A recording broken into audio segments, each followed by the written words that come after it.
बिस्मिल्लाहिर्रहमानिर्रहीम अस्सलाम वालेकुम। आज 22 जून है साल 2026 सोमवार का दिन और मैं आपका मेज़बान गुलाम मुस्तफ़ा। दो अहम तरीन चीज़ें हैं जिन पर आज की इस वीडियो में हम बात करने जा रहे हैं। एक तरफ कतर से इंतहाई खौफनाक तशवीशनाक खबर सुनने को मिली है कि दुनिया का सबसे बड़ा जो LNG का हब है रास लफान इंडस्ट्रियल एरिया जो है, वहाँ पर खौफनाक किस्म के धमाके हुए हैं। कितने लोग वहाँ पर मारे जा चुके हैं, कितने ज़ख्मी हुए हैं, हमला किस मुल्क ने किया है, कोई ड्रोन हमला हुआ है, कोई मिसाइल हमला हुआ है, मामला क्या पेश आया है, इसकी तफसील आप लोगों के साथ जो है वो शेयर करनी है। इसके साथ साथ हम बात करने जा रहे हैं कि स्विट्ज़रलैंड के अंदर बर्गनस्टॉक के अंदर जो मुज़ाकरात चल रहे थे, देखें जो वहाँ की सूरत हाल है। स्विट्ज़रलैंड के अंदर जो मुज़ाकरात कल चलते रहे हैं, मैं लम्हा बालम्हा गाए बगाए जितनी भी मालूमात ताज़ा तरीन आती रही है वो आप लोगों के साथ शेयर करता रहा हूँ। सूरत हाल ऐसी थी कि 2 घंटे पहले सूरत हाल और होती थी, 2 घंटे के बाद मुकम्मल सिनेरियो चेंज हो जाता था। अब जब ये वीडियो मैं रिकॉर्ड कर रहा हूँ 8:45 हो चुके हैं, 8:45 AM टाइम है मेरे पास, सुबह का टाइम है। तो ये अब तक की ताज़ा तरीन और अहम तरीन डिटेल्स होंगी। इसके बाद जो कुछ होता है वो फिर इंशाल्लाह बाद में आप लोगों के साथ शेयर कर दिया जाएगा। सबसे पहले नाज़रीन मोहतरम हम बात करते हैं कि जो कतर के अंदर इंतहाई खौफनाक किस्म का धमाका हुआ है, ये वीडियो भी आप लोग जो है वो ज़रा देख लें। इस वक्त अपनी स्क्रीन के ऊपर ये जो वीडियो आप लोग देख रहे हैं, ये नाज़रीन मोहतरम मामला पेश आया है। बहुत बड़ी आग का एक लावा जो है वो आपको देखने को मिल रहा है। इस हवाले से जो ताज़ा तरीन इतलात हैं, जो ताज़ा तरीन सूरत हाल है, क्योंकि जब इस तरह के इंसिडेंट होते हैं तो अमूमन 5-10 घंटे के बाद ही जाकर कम अज़ कम बाद में पता चलता है कि अटैक कहाँ से हुआ था, क्यों हुआ था और कैसे हुआ था। और फिर आप जानते हैं कि मिडल ईस्ट तो वैसे भी इस वक्त एक मैदान जंग बना हुआ है गुज़श्ता 3 महीनों से। कभी यहाँ से ड्रोन आ रहे हैं तो कभी यहाँ से ड्रोन आ रहे हैं, कभी यहाँ सामने से मिसाइल है तो पीछे से मिसाइल है। एक अजीबो गरीब सूरत हाल है, बड़ी कशमकश वाली सूरत हाल बनी हुई है। तो ये नाज़रीन मोहतरम जो रास लफान इंडस्ट्रियल एरिया है कतर के अंदर, और ये दुनिया का सबसे बड़ा LNG का जो प्रोडक्शन और एक्सपोर्ट हब है, यहाँ पर नाज़रीन मोहतरम ये वाक़या पेश आया है। और ये मामला पेश आया है 21 जून को रात के टाइम, कतरी वक़्त के मुताबिक 10:30 पर पाकिस्तान के अंदर। फिर सुबह ये खबर जो है वो ज़्यादा वायरल हुई है और सामने आई है। हुआ ये है कि ऑपरेशन शुरू करने के दौरान एक फैक्ट्री प्लांट के अंदर जो इब्तदाई इतलात हैं, एक तकनीकी खराबी आई है जिसकी वजह से एक धमाका हुआ है और खौफनाक किस्म का। उसकी शिद्दत जो थी वो आप लोग देख चुके हैं, दूर तक कई किलोमीटर दूर तक जो है वो उसका लावा और आग देखी गई है। और धमाके इतना जोरदार था कि दोहा जो शहर है कतर का, वहां पर भी इसकी आवाज जो है वो सुनी गई है। अब कतर की जो मिनिस्ट्री ऑफ इंटीरियर है, जो उनके वजारत दाखिला है, उनकी जानब से कहा गया है कि ये एक अंदरूनी धमाका था। सिविल डिफेंस टीमें फौरी तौर पर पहुंची हैं। शुरू में कोई जख्मी या किसी के मारे जाने की इतलात जो है वो सामने नहीं आई, लेकिन बाद में कुछ रिपोर्ट्स के अंदर ये बताया जा रहा है कि 54 के करीब लोग जख्मी हैं और 18 लोग जो हैं वो लापता हैं। बहरहाल ये गैर मुसद्दका है, ये मुसद्दका इतलात नहीं है। मल्टीपल खबरें आप लोग जानते हैं कि मैंने पहले भी अर्ज़ किया है कि 10-15 घंटे के बाद ही सारी चीज़ों का तयन होता है। अभी तो ये बता रहे हैं कि कोई तकनीकी खराबी हो सकती है, लेकिन मुमकिन है कि कोई ड्रोन आकर हिट कर गया हो, ये भी हो सकता है क्योंकि सूरत हाल ऐसी है। कतर एनर्जी ने ऑपरेशनल इंसिडेंट जो है वो उन्होंने कहा है कि उन्होंने इस चीज़ की तस्दीक की है कि आग के ऊपर हमने जो है वो काबू पा लिया है। कोई ख़तरनाक गैस अल्हम्दुलिल्लाह लीक नहीं हुई। आवाम की जो सलामती है वो उस पर किसी किस्म का कंप्रोमाइज़ नहीं किया जाएगा। हम देख रहे हैं तमाम चीज़ों को सरकारी तौर पर, और तमाम मोतबर जो रिपोर्ट्स हैं वो हालिया यही है कि एक तकनीकी खराबी थी। बहरहाल जैसे भी है, अफसोसनाक सूरत हाल है। इतना बड़ा धमाका हुआ है और इस कदर मामलात ख़राब हुए हैं।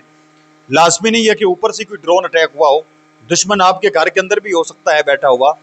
और जो मिडल ईस्ट का सबसे बड़ा दुश्मन है मशरिक़ वस्ता के अंदर, वो आप भी जानते हैं और मैं भी जानता हूँ, वो सबका दुश्मन है। अंदरूनी खाते में भी वो हमले कर रहे हैं और बैरूनी खाते में भी वो हमले कर रहे हैं। तो हो सकता है कि अंदर कहीं बैठकर उन्होंने ये अटैक प्लान किया हो। आपकी इस पर क्या राय है, मुझे ज़रूर बताएं। दूसरी तरफ नाज़रीन मोहतरम, जो स्विट्ज़रलैंड के अंदर बर्गनस्टॉक में मुज़ाकरात हुए और बड़ा पेचीदा माहौल कल देखने को वहाँ पर मिला। कल पाकिस्तान का वफद पहुंचा, ईरान का, अमेरिका का, कतर का वफद वहाँ पर पहुंचा। मुज़ाकरात जो है वो शुरू हुए और जो ज़राए तस्दीक कर रहे हैं कि ये फ़ेस टू फेस मुज़ाकरात थे। लेकिन शहबाज शरीफ साहब ने जब ईरानी वफद को यानी मोहम्मद बाकर कालिबाफ को पकड़ा, उनके साथ सलाम लिया और उनको जब वो वहाँ पर लेकर आ रहे थे,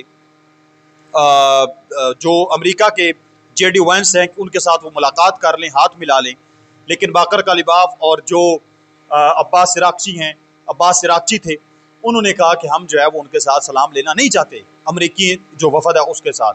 तो उस टाइम पर जो वज़ीर-ए-आज़म शहबाज शरीफ साहब हैं, उनके चेहरे का रंग जो है वो सुर्ख हो चुका था, स्याह हो चुका था। उनकी हालत जो है वो काफ़ी ज़्यादा बिगड़ चुकी थी, ख़राब हो चुकी थी उनकी हालत, वो काफ़ी ज़्यादा परेशान नज़र आ रहे थे। फिर जब ट्रंप ने धमकी दी मुज़ाकरात के दौरान, जो गुज़श्ता वीडियो में मैंने आप लोगों के साथ खबर शेयर की है कि ट्रंप ने 3 धमकियाँ दी कि मैं स्ट्रेट ऑफ हॉर्मुज़ के ऊपर कब्जा कर लूँगा, मैं ईरान के ऊपर खौफनाक किस्म का हमला करूँगा, लबनान को ये फौरी तौर पर अपने जो असला वगैरह दे रहे हैं वहाँ पर जो ईरान की प्रैक्टिस हैं वो वापस ले लें, नहीं तो मैं तबाही फेर के रख दूँगा। अब ये सारी चीज़ें हुई और ट्रंप ने हमले की जब धमकी दी तो ईरान की जानब से, ईरान का जो वफद वहाँ पर मौजूद था, उसने वॉकआउट कर दिया। उसने कहा कि हम तो बात ही नहीं करना चाहते, हम तो मुज़ाकरात ही नहीं करना चाहते। अजीब बंदे हैं, एक तरफ धमकियाँ देते हैं हमला करने की, दूसरी तरफ ये कहते हैं बातचीत करो।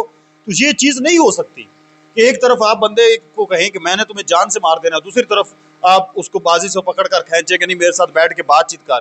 यहाँ बातचीत होती है या फिर जंग होती है, इसके दरमियान तो रास्ते ही कोई नहीं। तो ईरान ने वॉकआउट कर दिया, उन्होंने कहा कि हम तो बात ही नहीं करना चाहते। तो उस टाइम पर भी पाकिस्तान चूंकि सालसी का किरदार अदा कर रहा है, तो वज़ीर-ए-आज़म शहबाज शरीफ साहब, उनकी हालत बड़ी अफसोसनाक वहाँ पर नजर आ रही थी। बंदा परेशान यार हो जाता है। तो अल्हम्दुलिल्लाह फिर भी पाकिस्तान ने हिम्मत नहीं हारी और मुसलसल अपनी वो आप कह लें कि कोशिश जारी रखी है और मुज़ाकरात जो हैं वो किसी हद तक कामयाब हुए हैं। ईरान का वफद दोबारा आया है, बैठा है और बातचीत की है। कुछ इतलात ऐसी भी हैं कि ईरान की जानब से वॉकआउट ही नहीं किया गया। इंटरनेशनल मीडिया ये सब ने रिपोर्ट किया कि ईरान ने वॉकआउट किया ताकि ट्रंप को उसकी औकात का पता चल जाए। ये है कि उसके बाद ट्रंप है खामोश, अभी तक उसने जुबान नहीं खोली। तो नाज़रीन मोहतरम, अब 3 जो मुमालिक हैं, इन तीनों के मैं बयान आप लोगों के साथ शेयर करने जा रहा हूँ। मुज़ाकरात के बाद ईरानी फरीक ने मुज़ाकरात के बाद मुस्बत मगर मोहतात बयान दिया। उन्होंने कहा 22 जून को, जो वजारत खारजा है यानी अब्बास सिरागची साहब ने कहा, वजीर खारजा ने, कि मेजर प्रोग्रेस यानी बड़ी पेशरफ्त हुई है। उन्होंने खास तौर पर यह बताया कि ऑयल और पेट्रोकेमिकल एक्सपोर्ट्स पर वेवर्स मिल गए हैं, बंदरगाहों पर ब्लॉकेड ख़त्म करने की बात हुई है, कुछ मुंजमद ईरानी असासे रिहा करने पर पेशरफ्त हुई है, लबनान में जंग ख़त्म करने का मेकानिज़म बनाया गया है। तर्जमान इस्माइल बक्काई ने जोर दिया है कि अमेरिका को MOU की पाबंदियां पूरी करनी चाहिए, खास तौर पर लबनान में जंग बंदी। उन्होंने कहा कि ईरान कमिटमेंट फॉर कमिटमेंट, यानी बात के बदले बात है तो जंग के बदले जंग है। हमें कोई जल्दबाजी नहीं है, कमिटमेंट फॉर कमिटमेंट होगी, जितनी ये कमिटमेंट पूरी करेंगे इतनी हम कमिटमेंट पूरी कर देंगे। ईरानी मीडिया और हुकाम ने यह वाज़ेह किया कि लबनान में इसराइल की झड़पें ख़त्म होने को हतमी डील की शर्त बनाया गया है। ट्रंप के धमकी अमेज बयानात की वजह से कुछ तनाव आया था, जिस पर ईरान ने जो है वो वॉकआउट किया था, लेकिन मामला हल हो गए। इस पर जो अमेरिका का नायब सदर है और उनका जो वफद है, उन्होंने कहा है कि बड़ी पेशरफ्त हुई है, खास तौर पर लबनान में जंग बंदी और स्ट्रेट ऑफ हॉर्मुज़ की सलामती पर। उन्होंने कहा कि अमेरिका और ईरान के लोगों की तरफ दोस्ती का हाथ बढ़ा रहा है। अगर ईरानी क़यादत इलाकाई अदम इस्तेहकाम और न्यूक्लियर हथियारों की ख्वाहिश छोड़ दे तो अमरीकी तावनात को बुनियादी तौर पर तब्दील करने को तैयार है। फंडामेंटली ट्रांसफॉर्म बातचीत पर कंस्ट्रक्टिव रही और जो रात भर बातचीत जारी रही। पाकिस्तान ने भी कहा है कि मुस्बत बातचीत हुई है।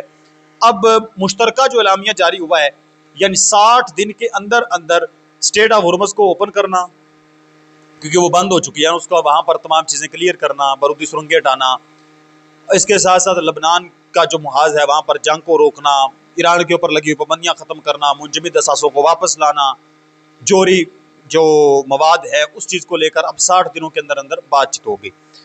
तो इस चीज़ पर अभी इत्तफाक हो गया है। आप इस पर क्या कहते हैं ज़रूर बताएं। मिलते हैं एक और नई वीडियो में, तब तक अल्लाह निगहबान।